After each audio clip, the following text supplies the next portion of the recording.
बार आपण मानक निकटरे प्रभुंकर वाक्य प्रचार करिवा पई as we come to the last days of 2021 and as 2022 is going to begin, what is our greatest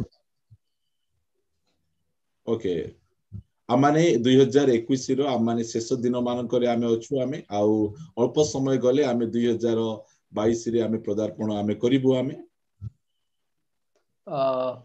I was thinking my greatest need is the Holy Spirit. मु जहा भाबुछि मोहर सबुठारु महान आवश्यक होछि पवित्र आत्मा Jesus said in John chapter 16 verse 7 यीशु ख्रीष्ट Johan 16 रो 9 पदरे से कहिले 16:7 16 रो 7 पद to your advantage that I go away, and if I go away the helper shall not, if I do not go away the helper shall not come to you, but if I go I will send him to you. 7 पद मु तुम मान को सत्य कहूछि मोहर प्रस्थान करिबारे तुम मानकर मंगल ताणु प्रस्थान न कले सही सहायकारी तुम मान को निकट को आसीबे नहीं मात्र मु गले ताहांकु तुम मान को निकट को पठेई देबी. Jesus said it is good that I go away. He was with the disciples for 3.5 years and he said it is good that I go away.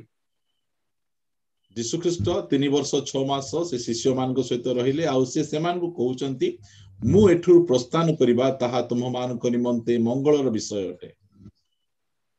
He said if I go away I can send the third person of Trinity, Holy Spirit, to you. मु जो समय रे प्रस्थान करिबी सेही समय रे मु Trinity परमेश्वरंकर तृतीय व्यक्ति पवित्र आत्मा को तुम मान को निकट को पठेबी. See, when Jesus was there, all their external needs were very wonderfully met.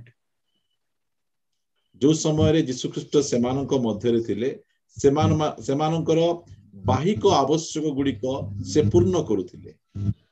We know Jesus could feed the 5,000. Their disciples also could get the food. यीशु ख्रीष्ट 5,000 लोकन को से खाइबा को दउथिले आ शिष्य माने मध्य से माने खाइबा को पाउथिले. Jesus healed Peter's mother-in-law also. यीशु ख्रीष्ट सिमोन पितरंकर सासु को मध्य से सुस्थ करिथिले. He also raised people from dead also. यीशु ख्रीष्ट मृत व्यक्ति को मध्य से उठेइथिले. All the disciples external needs were wonderfully met. प्रत्येक शिष्यंकर सेमानकर बाहिक आवश्यक से अति उत्तम भाव से जोगै दउथिले. But when Jesus was on the earth, he could not help the inside needs of the disciples. जो समय जाय यीशु ख्रीष्ट ए पृथ्वी रे थिले से सेमानकर आंतरिक विषय कोनसी प्रकार आवश्यक से पूर्ण करि पारु नथिले. For that Holy Spirit is necessary. सेति पई पवित्र आत्मा निहाती आवश्यक रहिछि. Here Holy Spirit is called helper. एई स्थान रे पवित्र आत्मा को सहायकारी भाव रे कहा जायछि. The helper is, in Greek it is a word called parakletos, which means one who comes alongside to help us. एही पवित्र आत्मा को बाई सहायकारी को ग्रीक भाषा रे पाराक्लिस्टो बोली कहा जाय जे कि आम मानकर भितरे से आमान को सहाय्य करिवे. In other words, Holy Spirit can come inside us and help us from inside. आउ पवित्र आत्मा से आमान को भितरे आसीबे आउ से आमान को भितरे आमान को सहाय्य करिवे. So I want to share how can Holy Spirit help us. आज मु आपण मान को कहिबा पई चाहे पवित्र आत्मा की प्रकार भाव रे आमान को सहाय्य करिवे. First of all, he'll help us to obey his commandments. प्रथम विषय पवित्र आत्मा परमेश्वरंकर आज्ञा को पालन करिवा पई से आमान को सहाय्य करिवे. See, many other commandments like forgive everybody, do not get angry, do not be fearful, do not lust with your eyes. All these are with our own strength impossible to keep. ए प्रकार अनेक आज्ञा गुड़िक Bible रे रहिछि जहा कि प्रत्येक को क्षमा देबा, क्रोध न करिबा, प्रत्येकक सहित शांति रे वास करिबा, ए प्रकार अनेक कमांडमेंट गुड़िक रहिछि, आज्ञा गुड़िक रहिछि जहा कि आमे अपना शक्ति रे से सब गुड़िक पालन आमे करि परिबा नै. Many people, when they think of Holy Spirit, they think of speaking in tongues, which is only a very small gift to the Holy Spirit.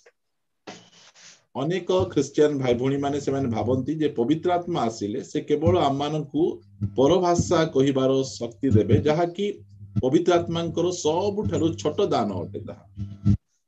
Jesus said in Acts chapter 1:7, it's written that you wait for the Holy Spirit. He will give you power, that is power to lead a Christian life.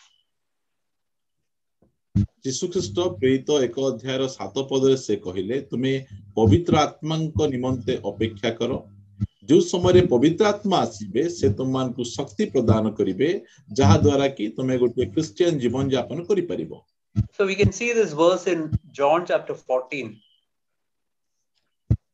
आमाने Johan 14 अध्याय रे देखिबा आमे verse 13 and 14. 13 पद और 14 पद. Okay.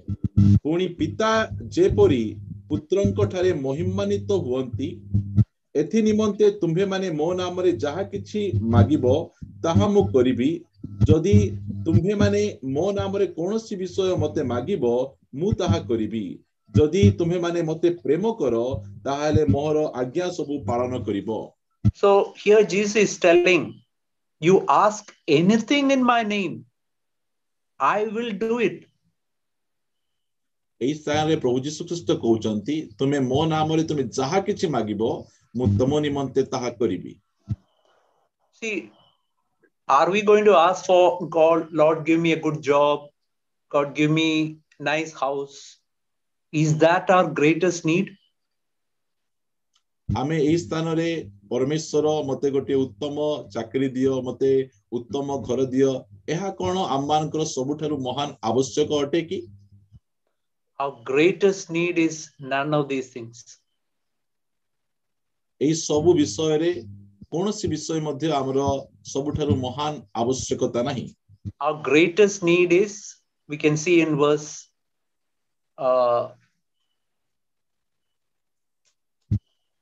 15. If you love me, you will keep commandments. That is our greatest need. एई स्थान रे 15 पद रे हमरो सबुठारु बड़ बा महान आवश्यक अछि, जदि तुम्हे माने मते प्रेम करो ताहेले मोहर आज्ञा सबु पालन करिबो. See, Jesus said, Jesus is not wanting obedience out of a heavy heart with great difficulty. Oh, okay, I'll obey. That is not the obedience Jesus wants. प्रभु यीशु ख्रीष्ट एई प्रकार आज्ञा बहुता चाहंती नाही आमे बाध्य होई गोटे बोझ लदी हेला परी आमे ताहांकर आज्ञा को आमे पालन करिबा बा मानिबा एहा प्रभु चाहंती नाही. Jesus is telling here, if you love me, I want you to obey my commandments. यीशु ख्रीष्ट एठारे कहउचंती जदि तुमे मते प्रेम करो ताहाले तुमे मोर आज्ञा गुडी को पालन करो. In other words, we should keep the commandments out of love to Jesus Christ. अन्य भाषा रे कहिबा गले जे मोहर आज्ञा गुडी को पालन करिबा पई तुमे प्रेम रे से सब पालन करो. How can we do that? आमे की प्रकार एहा करि परिबा? We can see in the next word. I will ask the Father, verse 16, and he will give you another helper, that he may be with you forever. आमे 16 पद रे ताहा आमे देखि परिबा से कहउचंती मु पितांको अनुरोध करिबि तुम मानक सांगरे चिरकाल रहिबा निमंते से तुम मानक आउ जणे सहाय्यकारी की देबे. And in verse 17 is written, this is the spirit of truth whom the world cannot receive, but it does not behold him or know him, but you know him because he abides with you. And what is written there? He will be in you. 17 पदरे ए प्रकार लिखा जाए, अर्थात से सत्यमय आत्मा को देबे, जगत ताहांको ग्रहण करि पारे नाही, कारण जगत ताहांको देखे नाही किंबा जाने नाही. तुम्हे माने ताहांको जानो, कारण से तुम्भ मानक सांगरे थांती, पुणी से तुम्भ मानक अंतररे रहिबे. So today Holy Spirit can come inside us and he can be a helper to us. आजी पवित्र आत्मा से आमानकर अंतर अछंती और से आमानकर सहाय्यकारी अटंती. How can he help us from inside? से आमानकर भितरे रही से की प्रकार हमकु सहाय्य करिवे. See, by in the New Testament, Holy Spirit is called the finger of God. एही नूतन नियम रे पवित्र आत्मा से परमेश्वरंकर अंगुली अटे एहा हुआ जाए. In the Old Testament, it is the Holy Spirit through the finger of God who wrote the 10 commandments in 2 tablets of stone. पुरातन नियम रे पवित्र आत्मा से ही परमेश्वरंकर अंगुली स्वरूप रे से ही पत्थरर 2 फळ करे से 10 आज्ञा से लिखिथिले. Today, Holy Spirit comes as a finger of God to write his commandments inside our heart. आजी पवित्र आत्मा से परमेश्वरंकर अंगुली भावरे आमर अंतर राशि से आमानकर हृदय रे से ताहांकर आज्ञा को से लेखंती. He says that in Hebrews chapter 8 and this is the covenant that I'll make with the house of Israel after those days. I will put my laws into their minds and I will write them upon their hearts. एब्री 8 अध्याय 10 पदरे कारण प्रभु कथा एही कारण प्रभुंको कथा एही सही समय उतारे आम्भे इस्राएल वंश सहित जे नियम स्थापन करिबा ताहा एही आम्भे सेमानको मनरे आपना व्यवस्था देबा सेमानको हृदय रे से सब लेखिबा. So what is the meaning that I will put my laws in their mind? एहार अर्थ कोन मु सेमानकर मनरे बा हृदय रे व्यवस्था लेखिबी. It means he can give us a desire to obey him. एहार अर्थ से आमानकु ताहांकर आज्ञा पालन करिबा निमंते से अभिलाष मध्य से देबे. So if you do not have even a desire to obey him, you can ask him, Lord, give me a desire to obey your commandments. यदि आमर यदि ताहांकर आज्ञा को पालन करिबा को मन मध्य नाही ताहाले हम परमेश्वरनको निकट प्रार्थना करिबा, प्रभु मते सही मन दियो जे प्रकार मु तोर आज्ञा को पालन करि परिबी. And one more thing he will do, he will write these laws in my heart. आउ गोटे विषय हमें देखिबा, आउ गोटे विषय हमें देखिबा जे से सही व्यवस्था को आमानकर हृदय रे से लेखि अछंती. That means he will also give us the ability to obey him. एहार अर्थ जे से आज्ञा को केवल जे आमान को पालन करिबा को इच्छा देबे ताहा नहे से आज्ञा को पालन करिबा पय हमको शक्ति मध्य से प्रदान करिवे. See, Jesus said, Matthew chapter 5, 6 and 7, so many commandments he gave. प्रभु यीशु ख्रीष्ट माथ्यू ताहार 5 रु 7 अध्याय मध्य रे से अनेक गुड़िक से आज्ञा गुड़िक से आमान को देइछंती. After that he said, ask and keep on asking, it will be given to you. से आज्ञा देला परे से तुमे मागो आउ तुमे निरंतर मागो जे से तुम मान को से पवित्र आत्मा देबे. Knock and keep on knocking, door will be open for you. तुमे ठक ठक करो जे कंटिन्यू से निरंतर ठक ठक करो जहा द्वारा कि तुम निमंते कबाट खोला जीवो. And he is like a father to us. He is longing to open. He is longing to see his children crying out to him, Lord, please help me. I need the power of the Holy Spirit. He will give Holy Spirit abundantly to us. से आममानकर प्रेमिक पिता अटंती आउ आमे निरंतर आमे जो ताहांकर निकट को जीवा आमे से आम्मान को निमंते कबाट खोली से आम्मान को से पवित्र आत्मा प्रदान करिवे. In Romans 5:5 it's written, Holy Spirit has poured into our heart. The love of God has been poured into our heart by the Holy Spirit. Romeo 5 अध्याय 5 पद लेखा गला जे पवित्र आत्मा को द्वारा ईश्वर को प्रेम आमर हृदय रे परिव्याप्त करा जाय अछि. Many times we find it difficult to love people who have done harm to us. अनेक समय रे आम निमंते कष्ट हुए जो माने आम मान को कष्ट देई छंती से मान को प्रेम करिवा निमंते. Many times fear comes to our heart. अनेक समय रे आम मान को हृदय रे भय चली आसे.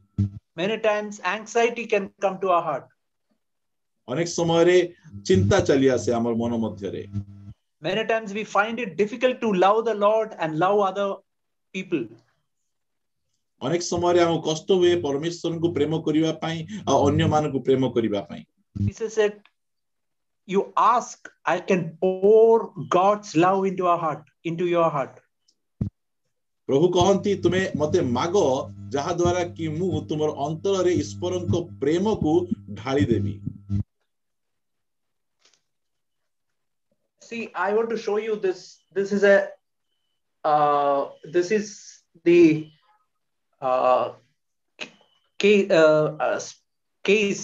specs case. इस तरह रे आपण मान देखि पारछथि गोटे छोटिया compass टाइरा. Imagine I am pouring water on top of it. आपण चिंता करंतु मु एहा ऊपरे जल को मु ढाळुची. The whole outside will become wet. आउ एही कंपास रो संपूर्ण बाहर पाख ही ओदा ही परिबो. But inside it will be completely dry. मात्र ताहार भितरे संपूर्ण भाबरे सुखिला थिबो. The same way God used to pour the Holy Spirit in the Old Testament to Saul, to Elijah, to many prophets, and it all wetted the outside part. एही प्रकार पुरातन नियम रे लोक माने पवित्र आत्मा पाउथिले. से प्रकार दाऊद से प्रकार साउल से मानकर भितरे पवित्र आत्मा जाउ नथिले. से मानकर ऊपरे ही पवित्र आत्मा रहुथिले. But today Holy Spirit opens this heart and pours Holy Spirit inside our heart. आउ आजी पवित्र आत्मा हमर से हृदय को खोली छंती. आउ से हृदय को खोली से आमान को अंतर मध्य को चली आसी अछि. See, David, when he was about to die, he had revenge against one person who cursed him. Dawood मृत्यु पूर्वरु गोटिए व्यक्ति को से प्रतिशोध नेबा पई से चेष्टा करथिले कारण से व्यक्ति ताको अभिशाप देथिले. He could not love him. से ताको प्रेम करि पारु नथिले. Saul, Holy Spirit was poured on him, but he had enmity against David, and he used to run after him to try to kill him. साउलन को मध्य पवित्र आत्मा मिलिथिला. मात्र से सब समय रे दाऊदन को मारिबा पई ताको पछरे गोडौथिले. But Holy Spirit today can be poured inside us, and it can help us from inside. आ आजी पवित्र आत्मा आमानकर अंतर मध्य को आसी आमानकर अंतर रे से आमान को सहाय्य करू अछंती. We can see in 1 Corinthians chapter 13. आमाने प्रथम कोरिन्थिय 13 अध्याय देखिबा आमे. We can see what the Holy Spirit can do inside us. आमे पवित्र आत्मा कोन आमान को भितरे करि अछंती. It's written, just think of a person who can speak with the tongues of angels. आपण टिके चिंता करंतु जो व्यक्ति की स्वर्गीय भाषा रे बा दूत मान को भाषा रे कथा कहंती. Again, he can prophesy and he can know all mysteries, secrets of God's word, and he has got great knowledge of God's word. से व्यक्ति से भाववाणी कहंती आ परमेश्वरंकर समस्त निगूढ़ तत्व को से अति भल भाबरे जानंती. He can have such a faith to remove mountains. तांको पाखरे एते बड़ विश्वास अछि जे से पहाड़ को मध्य स्थानांतरित करि पारंती. All his money he has given to feed the poor people. आउ से तांकर संपूर्ण संपत्ति दरिद्र माननकु खाइबा निमंते से दान करि अछंती. He even delivered his body to be burned. आउ से प्रकार तांको शरीर को मध्य से जळिबा निमंते समर्पण कर दे अछंती. Now if you hear of such a man, you will think he is full of love. आपण ए प्रकार व्यक्ति को देखिले आपण भाबिबे जे ए व्यक्ति प्रेम रे संपूर्ण भाबे परिपूर्ण अटंती. But read 1 Corinthians chapter 13, 1, 2 and 3. It's written, I can do all these things, but I will, if I don't have love, that means without love I can do all these things, and I am zero, I am nothing before God. जो समय रे हमें प्रथम करंतिय ताहार 13 अध्याय 1 2 3 पद हमें पढिबा आ एई सब विषय गुडी को आम मानकर जीवन रे थिबो आ जदी आम मानक जीवन रे जदी प्रेम नथिबो ताहा हेले हमें संपूर्ण भाव रे जीरो अटु हमें सुनो अटु हमें. So what is truly love? हेले प्रकृत रे प्रेम कोन अटे? What will happen when Holy Spirit is poured inside my heart by the Holy Spirit? जो समय रे पवित्र आत्मा आमान को अंतर मध्य को आसंती कोन हुए? First of all, Holy Spirit प्रथम विषय me, verse 4, to be patient. प्रथम विषय पवित्र आत्मा आम मान को धैर्य दियंती. See, we can know in our daily life how quickly we become impatient. आम मानकर नित्यदिनिया जीवन रे देखिबा हमें प्रतिदिन की प्रकार धैर्य हरा होछु हमें. Holy Spirit will help us to be kind. पवित्र आत्मा आमान को दयालु हेबा निमंते सहाय्य करंती. It will help us not to be jealous. से आमान को ईर्ष्या करिबा पय दियंती नहीं. It will help us not to be proud and arrogant. आमको से गर्वी हेबा पय से दियंती नहीं. It will help us not to be provoked and get angry. से आमान को क्रोध न करिबारे सहाय्य करंती से. See, this is what Holy Spirit can do inside our heart. आ एई सब विषय पवित्र आत्मा आमान को अंतर मध्य रे काम करंती. My brothers and sisters, this is our greatest need. मोर प्रिय भाई और भौणी माने एहा आमान को सबुठु महान आवश्यकता अटे. We can see again in John chapter 14. हमें निरंतर देखुछु हमें जोहन 14 अध्याय रे In verse 18, I will not leave you as orphans, I will come to you. मु तुम मान को अनाथ करी छाड़ी जीवी नहीं, मु तुम मान को निकट को आसु अछि. See, many Christians are behaving like orphans. हमें देखुछु अनेक क्रिश्चियन से माने अनाथ परि व्यवहार करंती. Orphan is a person who does not have father or mother. अनाथर अर्थ हैला जहार मां की बापा न थांदी तांको अनाथ कुआ जाय. Imagine a child whose father and mother died when he was very, very small. भावंतु गोटिए शिशु जो समय रे से सबुठारु बहुत छोट थाए से समय ता माता पितांकर मृत्यु होई जाय. He never tasted that love and affection of father and mother. से केबे हेले मध्य तांकर पिता मातांकर प्रेम आ सहानुभूति को से अनुभव करि परिबे नै. Such a child faces a problem called orphan syndrome. एही प्रकार शिशुंकर जो समस्या को ऑर्फन सिंड्रोम बोली कहा जाय. Orphan syndrome means, see, it will be difficult for him to face somebody and talk to somebody. A orphan syndrome रो अर्थ हैला जे से गोटे अन्य व्यक्ति सहित कथा वार्ता हेबा पाई मिसिबा पाई ताको समस्या हुए. He will think that others are trying to harm him all the time. से सबु बेले चिंता करे अन्य माने मते सबु बेले कष्ट देवा पाई से माने मंत्रणा करूछन चेष्टा करूछन think that his future is going to be very very difficult and dark. He is always living in fear and anxiety. से सबु बेले चिंता करे जे मोर भविष्यत अंधकारमय मोर भविष्यत एई प्रकार भाबरे हेबा पाई जाउची एई प्रकार चिंता से सबु बेले से निज मन रे करे. See, many Christians live such a life full of anxiety and fear. अनेक क्रिश्चियन एही प्रकार भाबरे से माने जीवन यापन करंती चिंता रे ओ भय रे. What is the real need of such Christians? प्रकृत रे गोटे क्रिश्चियन रो सबुटु महान आवश्यक कोन अटे? Holy Spirit has to show God as a father to them. पवित्र आत्मा सेमानंकु देखांती जे परमेश्वर पिता अटंती. See, all of us tell that Lord's Prayer many times. आमे समस्ते प्रभु यीशु सिखैतिबा प्रार्थना अनेक थरो आमे करिछु. Next time when you tell it, just listen to what is written, what is said right at the beginning.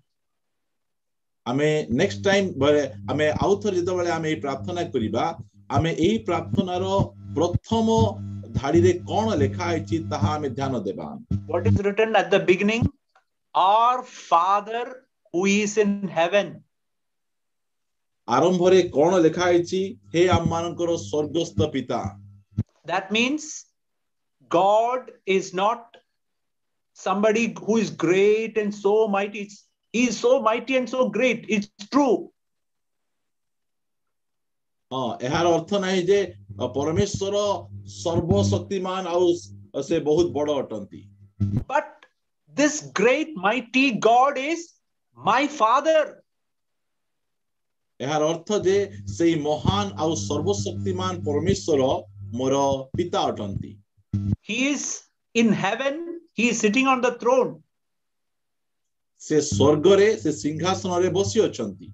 And just like a father is always thinking about his children, my heavenly Father is all the time thinking about me.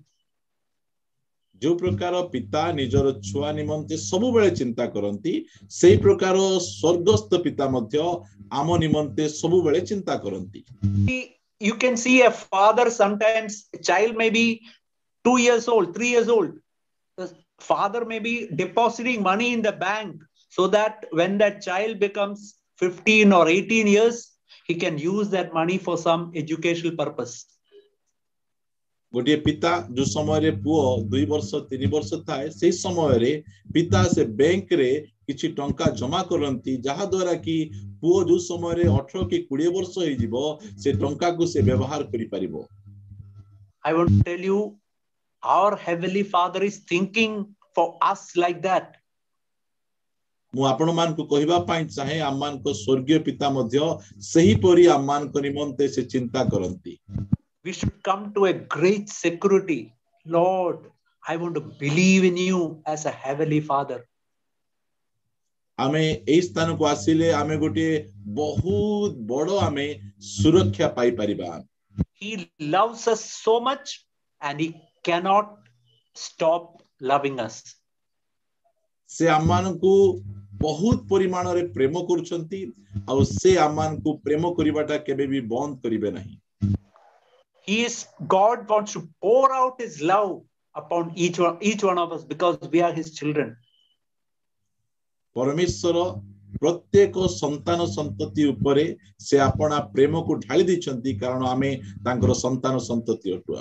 We can see in verse 21, last part is written, I will disclose myself to him. आमाने शेष पद 21 पद रे आमे देखुछु. Which verse, brother?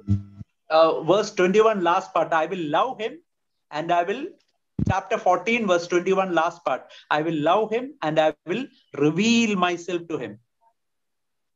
Okay, amanकर 14 अध्याय रो 21 last part. 14 अध्याय रो केते पद? 21 पद. 14 अध्याय 21 पद. जे मोहर आज्ञा सब ग्रहण करी पालन करे सेही तो मते प्रेम करे आउ जे मते प्रेम करे मोहर पिता ताहाकु प्रेम करिवे पुणी मु ताहाकु प्रेम करिबी और ताहा निकटरे आपणाकु प्रकाश करिबी. So it's written, Holy Spirit will reveal God, Jesus Christ to us, God and Jesus Christ to us.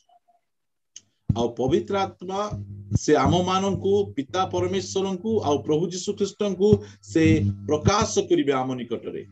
I want to read last one verse and close. It's written in, we can read this verse in 1 Corinthians chapter 2. मु आपण मानक निमंते शेष पद पढिबा pine चाहे. प्रथम कोरिन्थिय 2 अध्याय and verse 9 and 10. आउ 9 पद आउ 10 पद. Things which eye has not seen, ear has not heard, which has not been entered into the heart of men, all God has prepared for those who love him. And for to us, God revealed them through the Spirit. 9 पद 10 पद. किंतु जेपरि लेखा अछि, चक्षु जहा देखि नाही, कर्ण जहा सुनि नाही, आ मनुष्य हृदय रे जहा जात होई नाही, जे समस्त विषय ईश्वर आपणा प्रेमकारी लोकमानक निमंते प्रस्तुत करियछंती. किंतु ईश्वर आम्भमानक निमंते आत्मांक द्वारा से समस्त प्रकाश करियछंती. जेनु आत्मा समस्त विषय ईश्वरंक गभीर विषय सबु अनुसंधान करंती. I want to tell you, in the coming year 2022, God wants to do to each one of us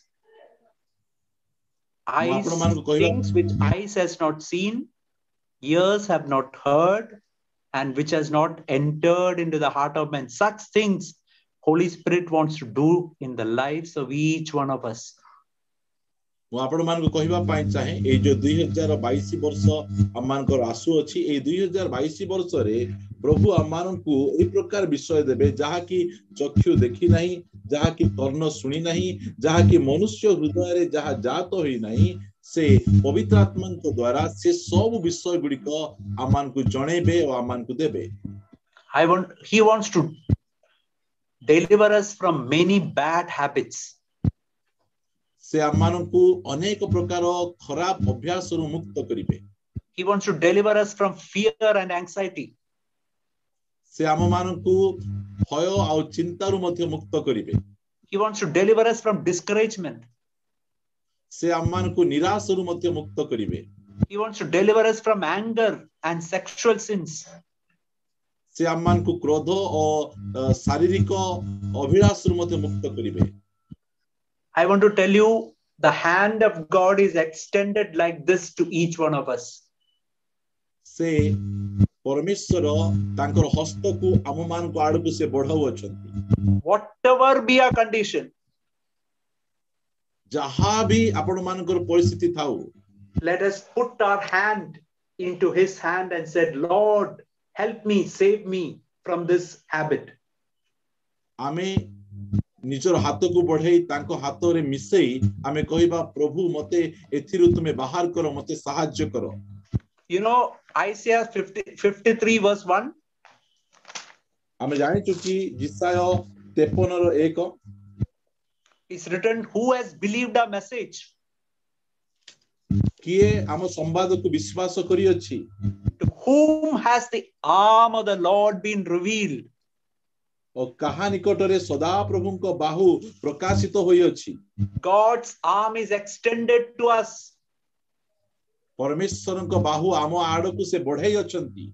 Let us by faith take hold of his hand. आ विश्वास द्वारा आमे तांग हस्त को धरिबा आमे. And cry to him, save me, Lord. आमे पाटी करिबा, आमे कांदी, आमे कहिबा प्रभु मते एथिरु उद्धार करो. Whatever be your condition, his hand is powerful to lift you from any kind of fall. आपणकर परिस्थिति जे प्रकार हो, आपणकर सिचुएशन जे प्रकार हो, जे सब प्रकार परिस्थिति रु परमेश्वर हमको उद्धार करिया पई सक्षम अटंती. This is what you want to do in the coming year.